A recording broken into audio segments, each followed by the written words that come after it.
ಜಾರಿ ಆಯಿತು ಅಂತಕ್ಕಂಥದ್ದು ಅದರ ಪ್ರಮುಖ ಸಾಧನೆ ಅಂತ ಹೇಳಿ ನೋಡಿದ್ವಿ.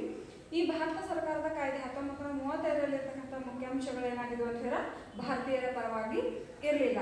ಅದಕ್ಕೋಸ್ಕರ 1937ರೊಳಗೆ ರಾಷ್ಟ್ರೀಯ ಕಾಂಗ್ರೆಸ್ ಏನು ಮಾಡ್ತು ಅಂತ ಹೇಳಿದ್ರೆ ಚುನಾವಣೆಗೆ ಸ್ಪರ್ಧಿಸಬೇಕು ಅಂತ ಹೇಳಿ ನಿರ್ಧಾರವನ್ನ ಕೈಗೊಂಡು ಅಂತ. ಸೊ ಅದಕ್ಕೋಸ್ಕರ 1935ರ ಚುನಾವಣೆಗಳು ಅಂತ.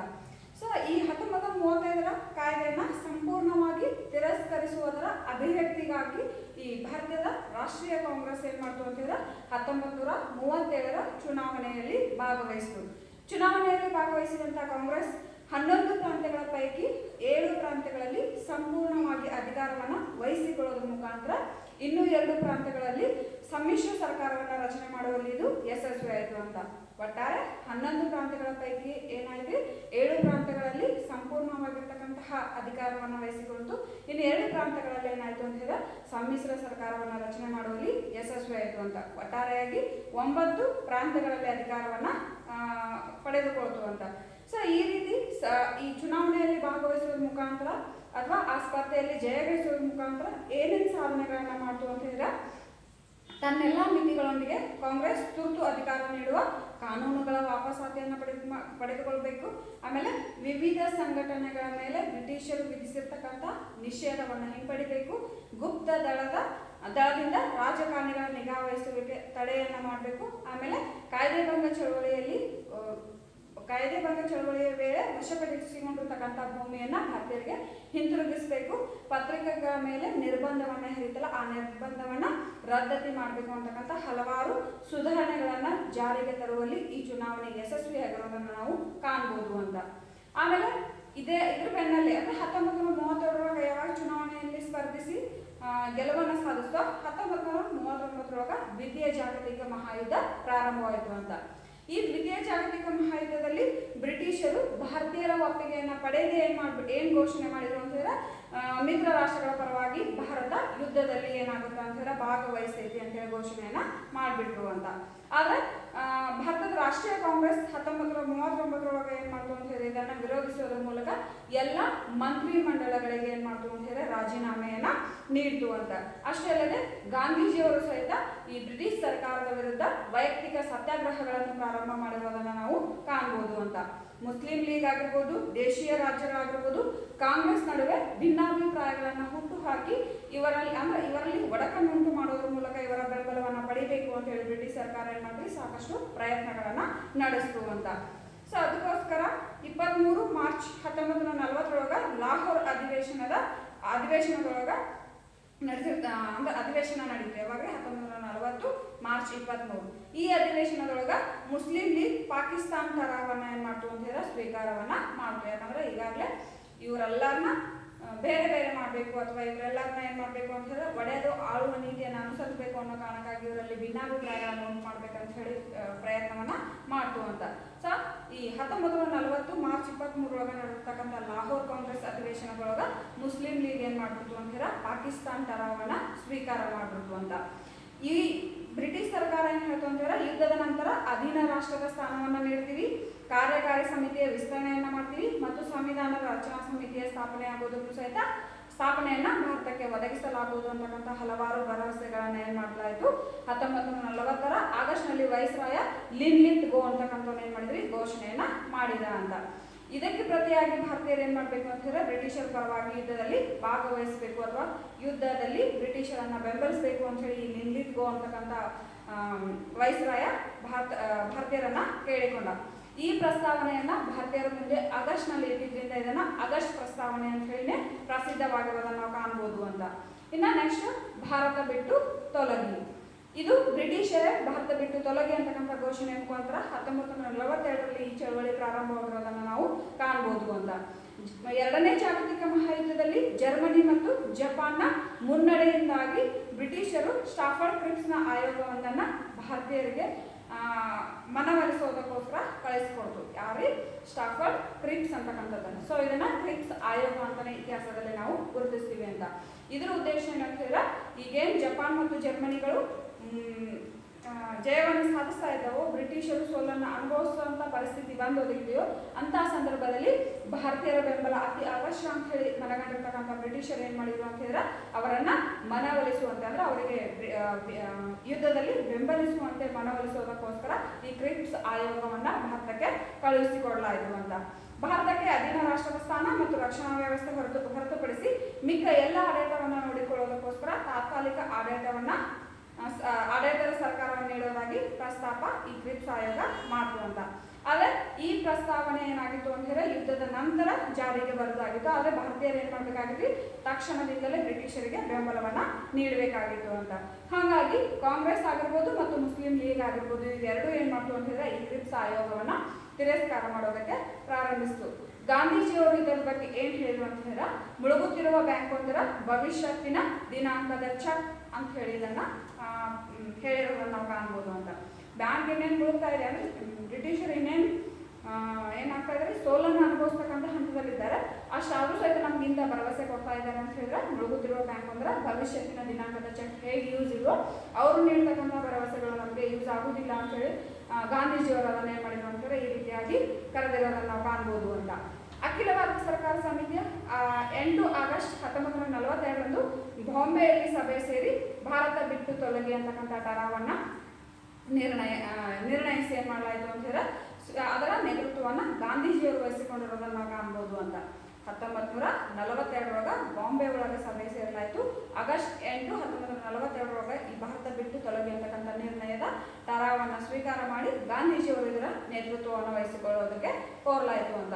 ಗಾಂಧೀಜಿಯವರು ತಮ್ಮ ಪ್ರಸಿದ್ಧ ಘೋಷಣೆ ಆಗಿರ್ತಕ್ಕಂಥ ಮಾಡು ಇಲ್ಲವೇ ಮಡಿ ಅಂತಕ್ಕಂಥ ಪ್ರಸಿದ್ಧ ಘೋಷಣೆಯನ್ನು ಸಹಿತ ಇದೇ ಸಂದರ್ಭದಲ್ಲಿ ನೀಡಿರೋದನ್ನು ನಾವು ಕಾಣ್ಬೋದು ಅಂತ. ಆದ್ರೆ ಮುಸ್ಲಿಂ ಲೀಗಿನ ನಾಯಕನಾಗಿರ್ತಕ್ಕಂಥ ಮೊಹಮ್ಮದ್ ಅಲಿ ಜಿನ್ನಾ ಏನ್ ಮಾಡಿದ ಅಂತಂದ್ರೆ ಇಸ್ಲಾಮರಿಗೆ ಈ ಭಾರತ ಬಿಟ್ಟು ತೊಲಗಿ ಅಂತಕ್ಕಂಥ ಚಳವಳಿಯಲ್ಲಿ ಭಾಗವಹಿಸದಂತೆ ಕರೆ ನೀಡತಕ್ಕಂಥ ಕೆಲಸವನ್ನ ಮಾಡಿದ ಅಂತ. ತಕ್ಷಣವೇ ಕಾರ್ಯನಿರತವಾದ ಸರ್ಕಾರ ಗಾಂಧೀಜಿಯವರನ್ನು ಸೇರಿದಂತೆ ಎಲ್ಲ ಕಾಂಗ್ರೆಸ್ ನಾಯಕರನ್ನ ಏನ್ ಮಾಡಲಾಯಿತು, ದಸ್ತಗಿರಿ ಮಾಡಲಾಯಿತು ಮತ್ತು ಕಾಂಗ್ರೆಸ್ ಪಕ್ಷವನ್ನ ಸಂಪೂರ್ಣವಾಗಿ ನಿಷೇಧ ಮಾಡಲಾಯಿತು ಅಂತ. ಮಾರ್ಗದರ್ಶನ ನೀಡತಕ್ಕಂಥ ನಾಯಕರೇ ಬಂಧನಕ್ಕೊಳಗಾಗಿದ್ದರಿಂದ ಯಾರೂ ಮಾರ್ಗದರ್ಶಕರು ಇಲ್ಲದಂತಾಗಿ ಜನ ಏನ್ ಮಾಡಿದ್ರು ಅಂತ ಹೇಳಿದ್ರೆ ತಮಗಿಷ್ಟ ಬಂದಂತೆ ವರ್ತಿಸೋದಕ್ಕೆ ಪ್ರಾರಂಭ ಮಾಡಿದ್ರು. ಮುಷ್ಕರಗಳನ್ನ ಹಮ್ಮಿಕೊಂಡ್ರು, ಮೆರವಣಿಗೆಗಳನ್ನು ಹಮ್ಮಿಕೊಂಡ್ರು, ಸಾರ್ವಜನಿಕ ಸ್ಥಳಗಳು ಮತ್ತು ಕಟ್ಟಡಗಳ ಮೇಲೆ ತ್ರಿವರ್ಣ ಧ್ವಜವನ್ನ ಹಾರಿಸ್ತಕ್ಕಂಥ ಕೆಲಸವನ್ನ ಮಾಡಿದ್ರು, ಧರಣಿಗಳನ್ನ ಮಾಡೋದಕ್ಕೆ ಪ್ರಾರಂಭ ಮಾಡಿದ್ರು, ಅಂಚೆ ಮತ್ತು ತಂತಿ ಸಂಪರ್ಕಗಳನ್ನು ಕಟ್ ಮಾಡೋದಾಗಿರ್ಬೋದು, ಕಂದಾಯ ದಾಖಲೆಗಳನ್ನು ಸುಡುವುದು, ರೈಲ್ವೆ ಹಳಿಗಳನ್ನ ಕಿತ್ತು ಹಾಕೋದು, ಆಮೇಲೆ ಸೇತುವೆಗಳನ್ನ ಧ್ವಂಸಗೊಳಿಸೋದು, ಇಂತಹ ಎಲ್ಲ ಕೆಲಸಗಳನ್ನ ಅಷ್ಟೇ ಅಲ್ಲದೆ ಅಂಚೆ ಕಚೇರಿ ಆಗಿರ್ಬೋದು, ಪೊಲೀಸ್ ಠಾಣೆಗಳಾಗಿರ್ಬೋದು ಇವುಗಳ ಮೇಲೆ ಏನ್ ಮಾಡೋದು, ದಾಳಿಯನ್ನ ಮಾಡೋದು, ಇಂತಹ ಹಿಂಸಾತ್ಮಕ ಚಳವಳಿಯನ್ನ ಜನರು ಪ್ರಾರಂಭಿಸಿರೋದನ್ನ ನಾವು ಕಾಣ್ಬೋದು ಅಂತ. ಸೊ ಪೊಲೀಸರು ಲಾಠಿ ಏಟು, ಅಶ್ವವಾಯು ಮತ್ತು ಸಾಮೂಹಿಕ ಚಡಿಯೇಟು ಮುಂತಾದ ದಂಡೆಗಳನ್ನ ವಿಧಿಸಿದ್ರು ಸಹಿತ ಇದು ಬಹು ಬೇಗನೆ ಏನಾಗಲಿಲ್ಲ ಅಂತಂದ್ರೆ ನಿಯಂತ್ರಣಕ್ಕೆ ಬರಲಿಲ್ಲ ಅಂತ. ಸೊ ಯಾವುದಕ್ಕೆ ಹೆದರ್ತಾ ಇರ್ತಕ್ಕಂಥ ಜನಸಂಖ್ಯೆ ಏನ್ ಮಾಡಿದ್ರಿ ಈ ಭಾರತ ಬಿಟ್ಟು ಚಳವಳಿಯಲ್ಲಿ ಪಾಲ್ಗೊಂಡಿರೋದನ್ನ ನಾವು ಕಾಣ್ಬೋದು ಅಂತ. ಸೊ ಹೀಗಾಗಿ ಬ್ರಿಟಿಷರು ಕೊನೆಯ ಅಸ್ತ್ರವಾಗಿ ಏನ್ ಮಾಡಿದ್ರು ಅಂತ ಹೇಳಿದ್ರೆ ರಾಜಕೀಯ ಪ್ರಮುಖ ವ್ಯಕ್ತಿಗಳನ್ನೆಲ್ಲ ಏನ್ ಮಾಡಿದ್ರು ಅಂತ ಹೇಳಿದ್ರೆ ಬಂಧನದಲ್ಲಿ ಇರಿಸ್ತಕ್ಕಂಥ ಕೆಲಸವನ್ನ ಕೈಗೊಂಡ್ರು ಅಂತ. ಹಾಗಾಗಿ ಬಹು ಶೀಘ್ರವೇ ಈ ಜೈಲುಗಳೆಲ್ಲ ಏನ್ ಮಾಡಿದ್ರಿ ರಾಜಕೀಯ ಕೈದಿಗಳಿಂದ ತುಂಬಿ ಹೋಗ್ತಕ್ಕಂಥದ್ದನ್ನ ನಾವು ಕಾಣ್ಬೋದು ಅಂತ. 10,000ಕ್ಕಿಂತಲೂ ಹೆಚ್ಚು ಜನ ಏನಾದ್ರು ಅಂತ ಹೇಳಿದ್ರೆ ಪೊಲೀಸರು ಮತ್ತು ಸೈನಿಕರ ಗುಂಡಿಗೆ ಆತ್ಮಾಹುತಿಯಾಗಿರೋದನ್ನ ನಾವು ಕಾಣ್ಬೋದು ಅಂತ. ಒಟ್ಟಾರೆಯಾಗಿ ಬ್ರಿಟಿಷರು ಈ ಚಳವಳಿಯನ್ನ ಹತ್ತಿಕ್ಕುವಲ್ಲಿಯೂ ಸಹಿತ ಯಶಸ್ವಿಯಾಗಿರೋದನ್ನು ನಾವು ಕಾಣ್ಬೋದು ಅಂತ. ಇನ್ನ ನೇತಾಜಿಯವರು ಸಹಿತ ಈ ಚಳವಳಿಯನ್ನ ತಮ್ಮದೇ ಆಗಿರ್ತಕ್ಕಂಥ ವಿಭಿನ್ನ ರೀತಿಯಲ್ಲಿ ಮುಂದುವರಿಸಿಕೊಂಡು ಹೋಗಿರೋದನ್ನು ನಾವು ಕಾಣ್ಬೋದು. ನೇತಾಜಿ ಸುಭಾಷ್ ಚಂದ್ರ ಬೋಸ್ ಅಂತಕ್ಕಂಥವ್ರು ರಾಷ್ಟ್ರೀಯ ಚಳವಳಿಯನ್ನ ತಮ್ಮದೇ ಆಗಿರ್ತಕ್ಕಂಥ ರೀತಿಯಲ್ಲಿ ನಡೆಸ್ಕೊಂಡು ಹೋಗಿದ್ರು. ಕೇವಲ ಪ್ರತಿಭಟನೆಗಳು ಮತ್ತು ಮುಷ್ಕರಗಳು ಸ್ವತಂತ್ರವನ್ನು ದೊರಕಿಸಿಕೊಡೋದಕ್ಕೆ ಸಾಧ್ಯ ಇಲ್ಲ ಅಂತಕ್ಕಂಥದ್ದು ಇವರ ನಂಬಿಕೆ ಆಗಿತ್ತು ಅಂತ. ಚಳವಳಿಯ ಸಮಯದಲ್ಲಿ ಅವರನ್ನ ಗೃಹ ಬಂಧನದಲ್ಲಿ ಇರಿಸಲಾಗಿತ್ತು, ಸುಭಾಷ್ ಚಂದ್ರ ಬೋಸ್ರನ್ನ. ಸೊ ಅವರು ಅಲ್ಲಿಂದ ತಪ್ಪಿಸಿಕೊಂಡು ಹೋಗಿ ಏನ್ ಮಾಡಿದ್ರು ಅಂತ ಹೇಳಿದ್ರೆ ಮುಸ್ಸೋಲಿನಿ ಮತ್ತು ಹಿಟ್ಲರ್ನ ಸಹಾಯವನ್ನ ಪಡಿಬೇಕು ಅಂತಕ್ಕಂಥ ಪ್ರಮುಖ ಉದ್ದೇಶವನ್ನು ಇಟ್ಕೊಂಡು ಜರ್ಮನಿ ಮತ್ತು ಜಪಾನ್ಗೆ ಪ್ರಯಾಣವನ್ನ ಕೈಗೊಂಡಿದ್ರು ಅಂತ. ಜರ್ಮನಿಯ ಜಲಾಂತರ್ಗಾಮಿ ಹಡಗೊಂದರ ಮುಖಾಂತರ ಏನ್ ಮಾಡಿದ್ರು ಜಪಾನ್ಗೆ ತೆರಳಿದ್ರು. ಅಲ್ಲಿ ರಾಸ್ ಬಿಹಾರಿ ಬೋಸ್ರ ನೆರವಿನಿಂದ ಆಗ್ನೇಯ ಏಷ್ಯಾದಲ್ಲಿ ನೆಲೆಸಿರ್ತಕ್ಕಂಥ ಭಾರತೀಯರನ್ನೆಲ್ಲ ಭರ್ತಿ ಮಾಡಿಕೊಂಡು ಭಾರತದ ರಾಷ್ಟ್ರೀಯ ಸೇನೆಯನ್ನ ಇಂಡಿಯನ್ ನ್ಯಾಷನಲ್ ಆರ್ಮಿಯನ್ನ ಏನ್ ಮಾಡಿದ್ರು ಅಂತ ಕಟ್ಟಿದ್ರು ಅಂತ. ಜಪಾನಿಗೆ ಈಗಾಗಲೇ ಶರಣಾಗತರಾಗಿರ್ತಕ್ಕಂಥ ಬ್ರಿಟಿಷ್ ಸೇನೆಯ ಭಾರತೀಯರು INA ಸೇರುವಲ್ಲಿ ಯಶಸ್ವಿಯಾದರು ಅಂತ. ಅಂದ್ರೆ ಇಂಡಿಯನ್ ನ್ಯಾಷನಲ್ ಆರ್ಮಿಯನ್ನ ಸೇರಿದ್ರು ಅಂತ. INAದಲ್ಲಿ ಒಂದು ಮಹಿಳಾ ವಿಭಾಗನ ಇತ್ತು. ಆ ವಿಭಾಗಕ್ಕೆ ಕ್ಯಾಪ್ಟನ್ ಲಕ್ಷ್ಮಿ ಅವರು ಏನಾಗಿದ್ರು ಅಂತ ಹೇಳಿದ್ರೆ ನಾಯಕಿಯಾಗಿ ತಮ್ಮ ಕೆಲಸವನ್ನ ನಿರ್ವಹಿಸ್ತಾ ಇದ್ರು ಅಂತ. ಜಪಾನಿನ ಸಹಾಯದೊಂದಿಗೆ ಭಾರತೀಯ ರಾಷ್ಟ್ರೀಯ ಸೇನೆಯು ಅಂಡಮಾನ್ ಮತ್ತು ನಿಕೋಬಾರ್ ದ್ವೀಪಗಳನ್ನು ವಶಪಡಿಸಿಕೊಳ್ಳುವಲ್ಲಿ ಯಶಸ್ವಿಯಾಯಿತು. ಜಪಾನ್ ಸಹಾಯ ನೀಡಿದ್ರಿಂದಾಗಿ ಅಂಡಮಾನ್ ಮತ್ತು ನಿಕೋಬಾರ್ ದ್ವೀಪಗಳನ್ನು ವಶಪಡಿಸಿಕೊಂಡ್ರು ಅಂತ. 1943 ತ್ರಿವರ್ಣ ಧ್ವಜವನ್ನು ಸಹಿತ ಹಾರಿಸಿದರು. ಅವರು ಭಾರತದ ಉಪಖಂಡವನ್ನು ಪ್ರವೇಶಿಸಿ 1944ರಲ್ಲಿ ಭಾರತದ ಈಶಾನ್ಯ ದಿಕ್ಕಿನಲ್ಲಿ ಕೋಹಿಮಾ ಮತ್ತು ಇಂಪಾಲ್ಗಳನ್ನು ಒಳಗೊಂಡಂತೆ 10,000 ಚದರ ಮೈಲುಗಳಷ್ಟು ಪ್ರದೇಶವನ್ನು ಆಕ್ರಮಿಸಿಕೊಳ್ಳುವಲ್ಲಿಯೂ ಸಹಿತ ಭಾರತೀಯರು ಯಶಸ್ವಿಯಾದರು ಅಂತ. ಆದರೆ 1945ರಲ್ಲಿ ಜಪಾನ್ ಯುದ್ಧದಲ್ಲಿ ಸೋಲನ್ನು ಅನುಭವಿಸಿದ್ರಿಂದ ಅಥವಾ ಬರ್ಮಾದಿಂದ ಹಿಂದಕ್ಕೆ ಸರಿದ್ರಿಂದ ಇಲ್ಲೇನಾದ್ರೂ ಭಾರತೀಯ ರಾಷ್ಟ್ರೀಯ ಸೇನೆಯನ್ನು ಸಹಿತ ಹಿನ್ನಡೆಯನ್ನು ಅನುಭವಿಸಬೇಕಾಯಿತು ಅಂತ. ಈ ಸಮಯದಲ್ಲಿ ಸುಭಾಷ್ ಚಂದ್ರ ಬೋಸ್ ಅವರು ಸಹಿತ ವಿಮಾನ ಅಪಘಾತಕ್ಕೆ ಒಳಗಾಗಿದ್ದರಿಂದ ಅಥವಾ ನಿಧನವನ್ನು ಹೊಂದಿದ್ರಿಂದ ಬ್ರಿಟಿಷರು ರಾಷ್ಟ್ರೀಯ ಸೇನೆಯ ಸೈನಿಕರನ್ನೆಲ್ಲ ಏನು ಮಾಡಿದ್ರು ಅಂತ ಹೇಳಿದ್ರೆ ಸೆರೆ ಹಿಡಿದು ಅವರನ್ನ ದೇಶದ್ರೋಹದ ಆರೋಪವನ್ನು ಹೊರಿಸಿ ಅವರನ್ನ ವಿಚಾರಣೆಗೆ ಒಳಪಡಿಸಲಾಯಿತು ಅಂತ. ಇದನ್ನ INA ಟ್ರಯಲ್ಸ್ ಅಂತ ಹೇಳಿನೇ ಪರಿಗಣಿಸಲಾಗಿದೆ ಅಂತ. ಪ್ರಥಮ ವಿಚಾರಣೆಯು ದೆಹಲಿಯ ಕೆಂಪು ಕೋಟೆಯಲ್ಲಿ ನಡೆದಿರೋದನ್ನು ನಾವು ಕಾಣಬಹುದು ಅಂತ. ಇನ್ನು ಭಾರತಕ್ಕೆ ಸ್ವತಂತ್ರ ಯಾವ ರೀತಿಯಾಗಿ ಸಿಕ್ತು ಮತ್ತು ಭಾರತ ಮತ್ತು ಪಾಕಿಸ್ತಾನಗಳು ಯಾವ ರೀತಿಯಾಗಿ ವಿಭಜನೆಯನ್ನು ಹೊಂದಿರುವಂತೆ. ಸ್ವತಂತ್ರ ಮತ್ತು ವಿಭಜನೆ. ದ್ವಿತೀಯ ಜಾಗತಿಕ ಮಹಾಯುದ್ಧದ ನಂತರ ಬ್ರಿಟಿಷರು ಏನ್ ಮಾಡಿದ್ರು ಅಂತ ಹೇಳಿದ್ರೆ ಗೆಲುವನ್ನ ಸಾಧಿಸಿದ್ರು ಅಂತ. ಅವಾಗ ಲೇಬರ್ ಪಕ್ಷ ಅಂತಕ್ಕಂಥದ್ದು ಇಂಗ್ಲೆಂಡ್ನಲ್ಲಿ ಅಧಿಕಾರವನ್ನ ವಹಿಸಿಕೊಂಡು ಕ್ಲೆಮೆಂಟ್ ಅಟ್ಲೆ ಅಂತಕ್ಕಂಥವನ್ನ ಏನ್ ಮಾಡಿದ ಅಂತ ಹೇಳಿದ್ರೆ ಇಂಗ್ಲೆಂಡಿನ ಪ್ರಧಾನಿಯಾಗಿರೋದನ್ನ ನಾವು ಕಾಣಬಹುದು ಅಂತ. ಈ ಕ್ಲೆಮೆಂಟ್ 1946 ಏನ್ ಮಾಡಿದ ಅಂತ ಹೇಳಿದ್ರೆ ಭಾರತಕ್ಕೆ ಆಯೋಗವೊಂದನ್ನ ನಿಯೋಜನೆ ಮಾಡಿದ. ಇದು ಕ್ಯಾಬಿನೆಟ್ ಮಿಷನ್ ಅಂತಾನೆ ಪ್ರಸಿದ್ಧಿಯಾಗಿರೋದನ್ನ ನಾವು ಕಾಣಬಹುದು. ಈ ಆಯೋಗವು ಚರ್ಚೆ ನಡೆಸಿ ಪಾಕಿಸ್ತಾನದ ರಚನೆಯನ್ನ ತಿರಸ್ಕಾರ ಮಾಡಿತು. ಸಂಪೂರ್ಣ ಭಾರತಕ್ಕೆ ಒಂದೇ ಒಕ್ಕೂಟ ಸರ್ಕಾರವನ್ನ ಮತ್ತು ಒಂದೇ ಸಂವಿಧಾನ ಮತ್ತು ತಾತ್ಕಾಲಿಕ ಸರ್ಕಾರವನ್ನ ರಚಿಸಲು ಸ್ಥಾಪಿಸುವ ಪ್ರತಿನಿಧಿ ಸಭೆಯ ಪ್ರಸ್ತಾವನೆಯನ್ನ ಸಲ್ಲಿಸಿತು ಅಂತ. ಮುಸ್ಲಿಂ ಲೀಗ್ ಮಾತ್ರ ಏನ್ ಮಾಡಲಿಲ್ಲ ಅಂತ ಹೇಳಿದಕ್ಕೆ ಒಪ್ಪಿಗೆಯನ್ನ ಸೂಚಿಸಲಿಲ್ಲ. ಹಾಗೂ ಜಿನ್ನಾ ನೇರ ಕಾರ್ಯಾಚರಣೆ ದಿನ ಅಂತ ಹೇಳಿ ಆಚರಣೆ ಮಾಡೋದಕ್ಕೆ ಕರೆಯನ್ನ ನೀಡಿರು ಅಂತ. ಲೇಖರ್ ರಹೆಂಗೆ ಪಾಕಿಸ್ತಾನ ಅಂತಕ್ಕಂಥದ್ದು ಲೀಗಿನ ಘೋಷಣೆಯಾಗಿರೋದನ್ನು ನಾವು ಕಾಣಬಹುದು ಅಂತ. ಇದರ ಪರಿಣಾಮವಾಗಿ ಹಲವಾರು ಪ್ರದೇಶಗಳಲ್ಲಿ ಏನ್ ಮಾಡ್ತು ಅಂತ ಹೇಳಿದ್ರೆ ಕೋಮುಗಲಭೆ, ರಕ್ತಪಾತ, ಕೊಲೆ, ಸುಲಿಗೆಗಳು ಪ್ರಾರಂಭವಾಗಿರೋದನ್ನು ನಾವು ಕಾಣಬಹುದು ಅಂತ. 9 ಡಿಸೆಂಬರ್ 1946ರಂದು ಡಾಕ್ಟರ್ ಬಾಬು ರಾಜೇಂದ್ರ ಪ್ರಸಾದ್ ಅವರ ಅಧ್ಯಕ್ಷತೆಯಲ್ಲಿ ಪ್ರತಿನಿಧಿ ಸಭೆಯನ್ನ ರಚಿಸಲಾಯಿತು. ಲಾರ್ಡ್ ಮೌಂಟ್ ಬ್ಯಾಟನ್ ಭಾರತದ ವೈಸ್ರಾಯ್ ಆದರೂ ಕಾಂಗ್ರೆಸ್ ಮತ್ತು ಮುಸ್ಲಿಂ ಲೀಗ್ಗಳೊಂದಿಗೆ ಮಾತುಕತೆಯನ್ನ ನಡೆಸಿದ್ರು. ಲಾರ್ಡ್ ಮೌಂಟ್ ಬ್ಯಾಟನ್ ಅವರು ಏನ್ ಮಾಡಿದ್ರಿ ಕಾಂಗ್ರೆಸ್ ಮತ್ತು ಈ ಮುಸ್ಲಿಂ ಲೀಗ್ನೊಂದಿಗೆ ಮಾತುಕತೆಯನ್ನ ನಡೆಸಿದ್ರು ಅಂತ. ಹೌಸ್ ಆಫ್ ಕಾಮರ್ಸ್ನಲ್ಲಿ ಪ್ರಧಾನಿ ಅಟ್ಲಿಯಿಂದ ಮೌಂಟ್ ಬ್ಯಾಟನ್ ಪ್ಲಾನ್ ಜೂನ್ 2, 1947ರಂದು ಘೋಷಣೆ ಆಯಿತು. ಇದನ್ನ ಜೂನ್ ಪ್ಲಾನ್ ಅಂತ ಸಹಿತ ಪರಿಗಣಿಸಲಾಗಿದೆ ಅಂತ. ಇದನ್ನು ಬ್ರಿಟನ್ನಿನ ಸಂಸತ್ತಿನಲ್ಲಿ 5 ಜುಲೈ 1947ರಂದು ಮಂಡಿಸಲಾಯಿತು.